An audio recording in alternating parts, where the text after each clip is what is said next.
Experiments in Diet, narrates the author's adventures in search of health and his conclusions as to what to eat. Students of the body assure us that every particle of matter which composes it is changed in the course of 7 years. It is obvious that everything that is a part of the body has at some time to be taken in as food. So the problem of our diet today is the problem of what our body shall consist of 7 years from now, and probably a great deal sooner.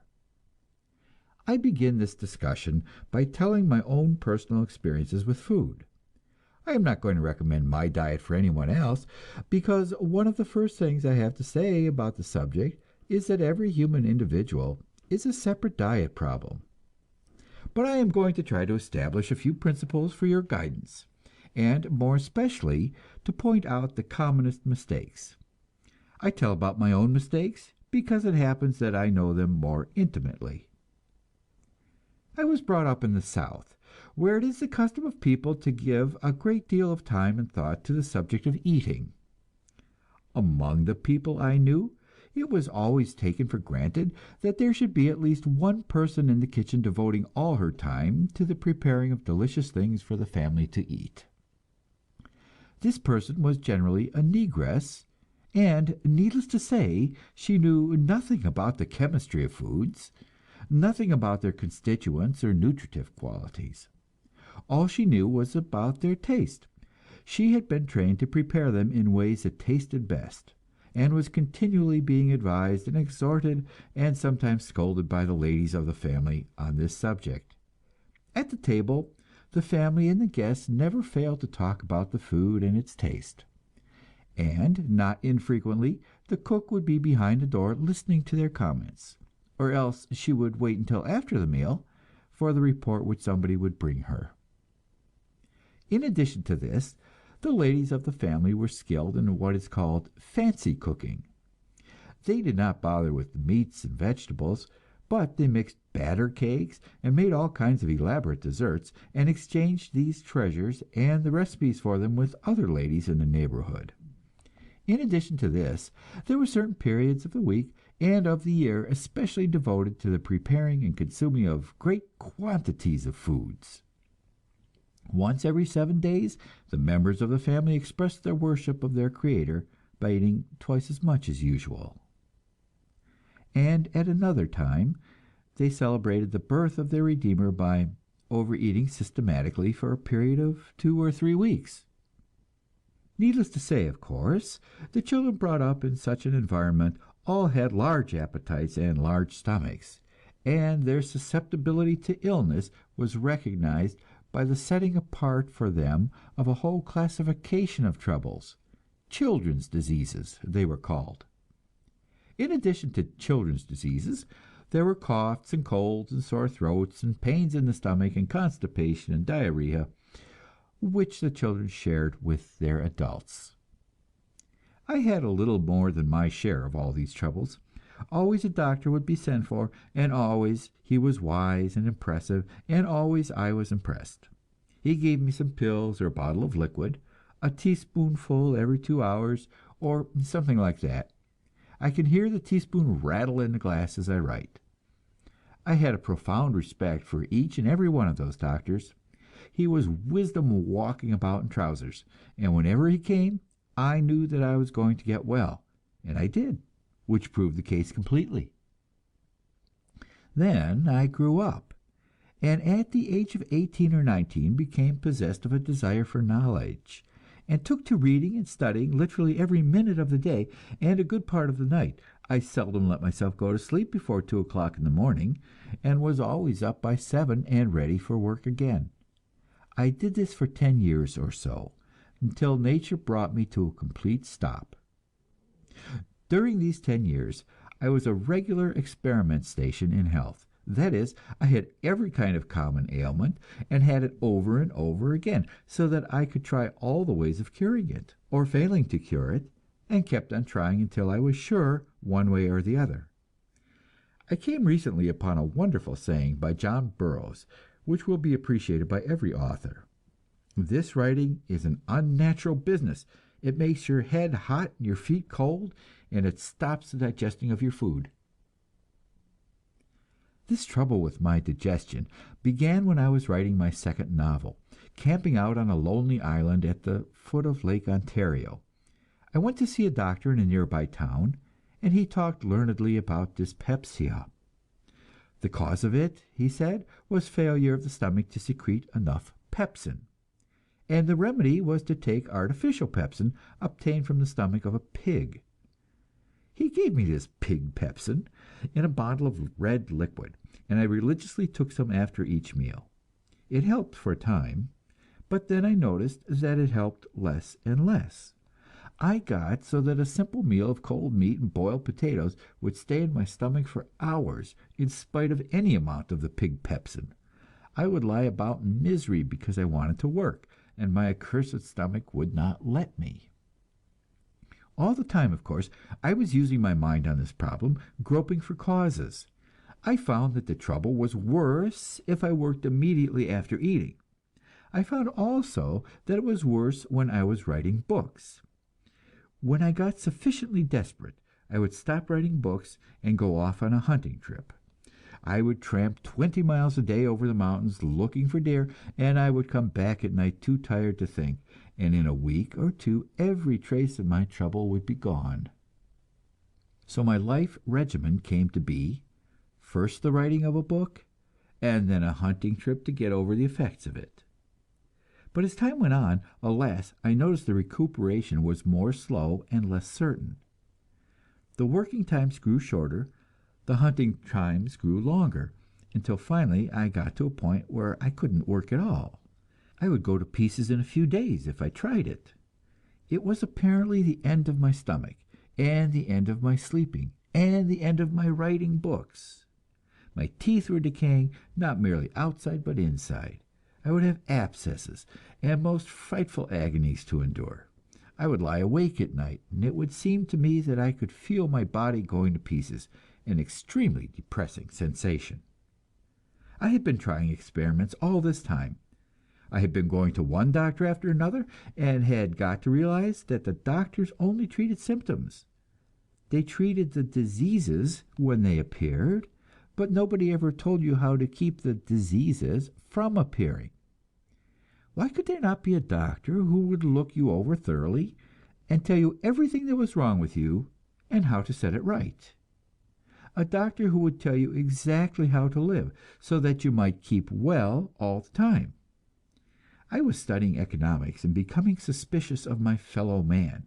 It occurred to me that possibly it might be embarrassing to a doctor if he cured all his patients and taught them how to live, so that none of them would ever come to him again.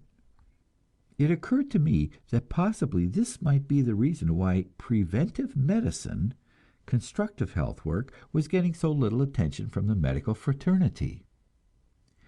Two things that plagued me were headache and constipation, and they were obviously related.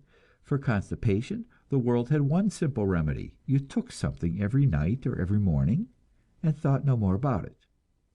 My stout and amiable grandmother had drunk a glass of Hunyadi water every morning for the last 30 or 40 years, and that she finally died of fatty degeneration of the heart was not connected with this in the mind of anyone who knew her.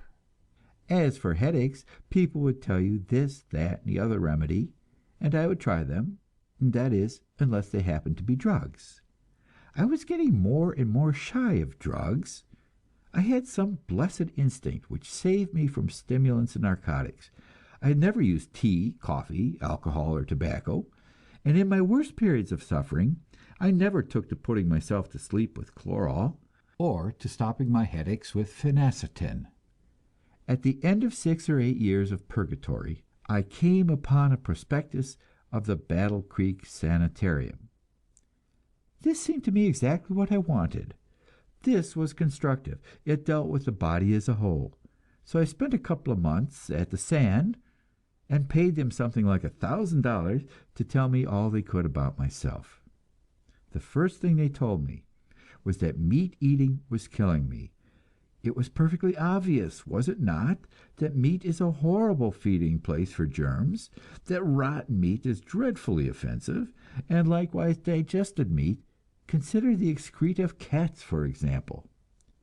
I listened solemnly while Dr. Kellogg read off the numbers of billions of bacteria per gram in the contents of the colon of a carnivorous person.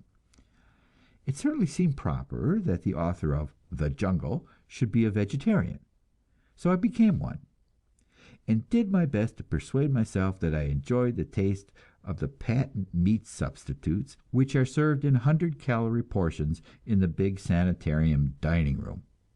There also I met Horace Fletcher, and learned to chew every particle of food 32 times, and often more. I exercised in the sanitarium gymnasium, and watched the sterilized dancing, the men with the men and the women with the women. I was patiently polite with the Seventh-day Adventist religion, and laid in a supply of postage stamps on Friday evening. Finally, and most important of all, I went once a day to the treatment rooms, and had my abdomen doctored alternately with hot cloths and ice. By this means I kept up a flow of blood in the intestinal tract, and stimulated these organs to activity, so my constipation was relieved, and my headaches were less severe, so long as I stayed at the sanitarium, and was boiled and frozen once every day. But when I left the sanitarium and abandoned these treatments, the troubles began to return. Meantime, however, I had written a book in the praise of vegetarianism, a book which has got into the libraries and cannot be got out again. I went on to a new variety of health crank, the real nature cure practitioners. Vegetarianism was not enough, they insisted. The evil had begun long before, when man first ruined his food and destroyed its nutritive value by means of fire. There was only one certain road to health, and that was by the raw food route, the monkey and squirrel diet. I had gone out to California for a winter's rest, and decided I would give this plan a thorough trial. For 5 months I lived by myself, and the only cooked food I ate was shredded wheat biscuit.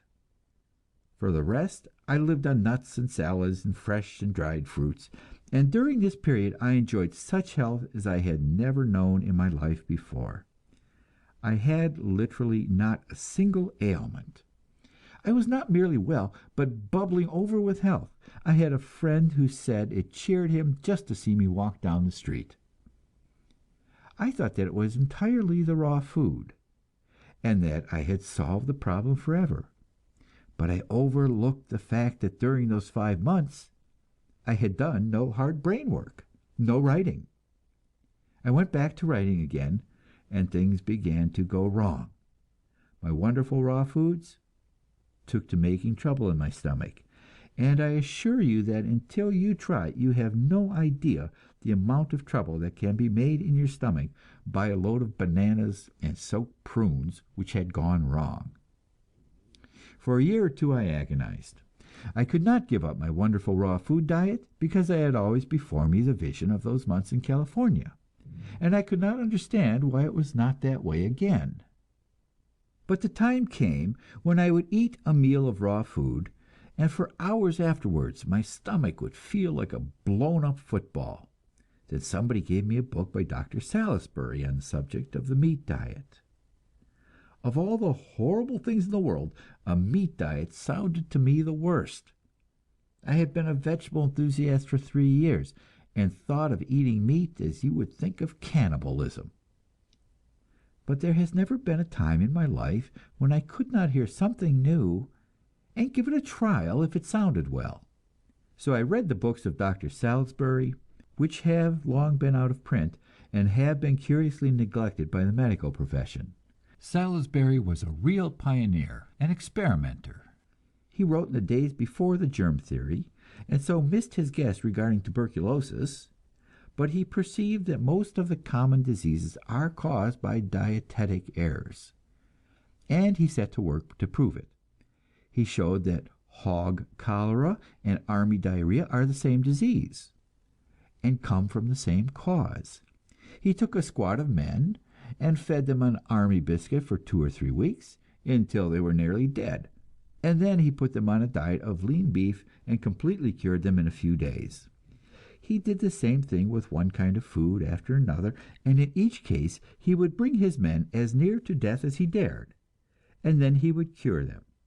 He showed that meat is the only food which contains all the elements of nutrition, the only food upon which a person can live for an unlimited period.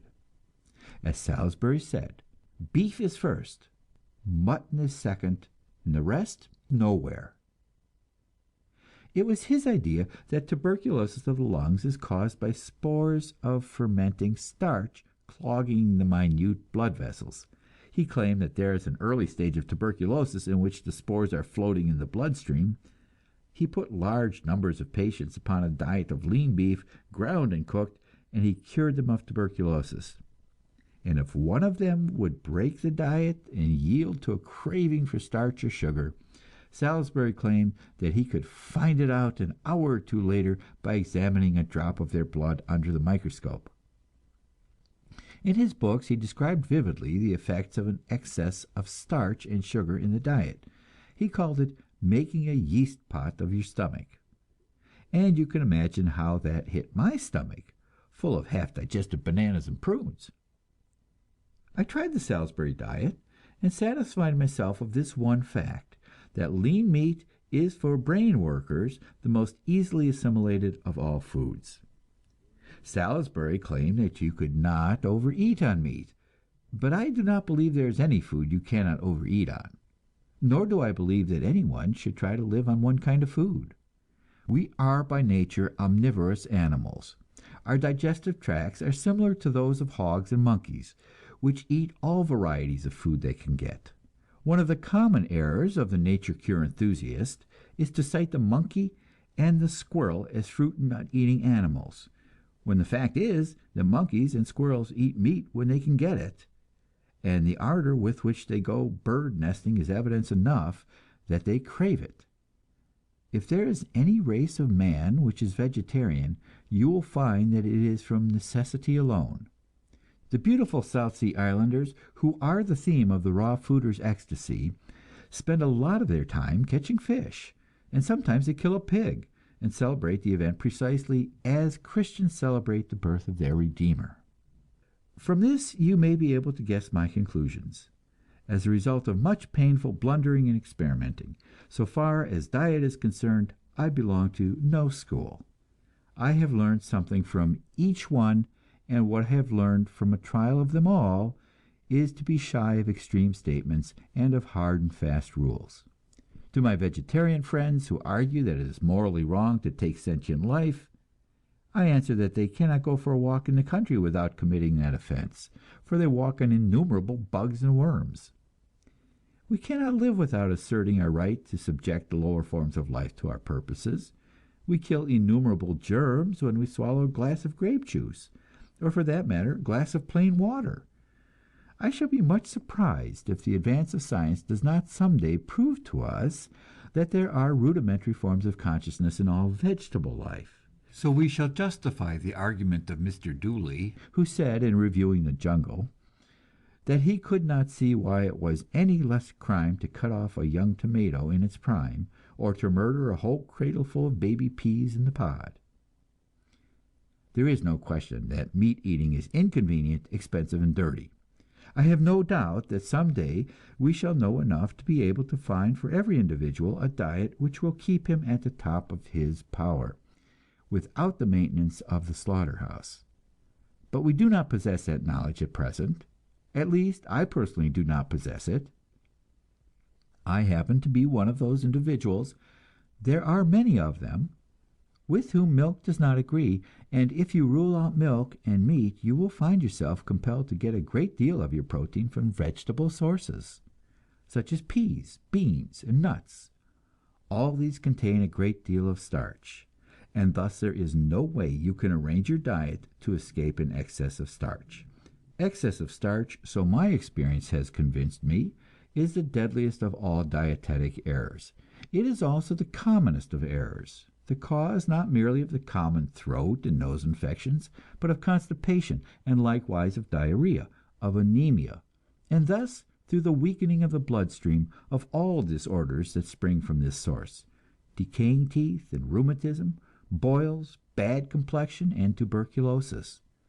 Starch foods are the cheapest, therefore they form the common diet of the poor, and are responsible for the diseases of undernourishment to which the poor are liable.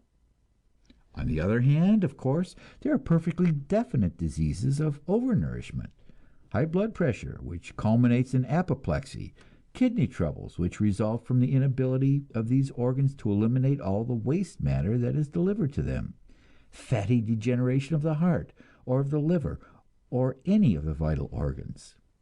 You may cause a headache by clogging the bloodstream through overeating, or you may cause it by eating small quantities of food, if those foods are unbalanced, and do not contain the mineral elements necessary to making of normal blood. Whatever the trouble with your health, it is my judgment that in 2 cases out of 3 you will find it dates back to errors in diet. I do not think I exaggerate in saying that a knowledge of what to eat and how much to eat is 2/3 of the knowledge of how to keep yourself in permanent health.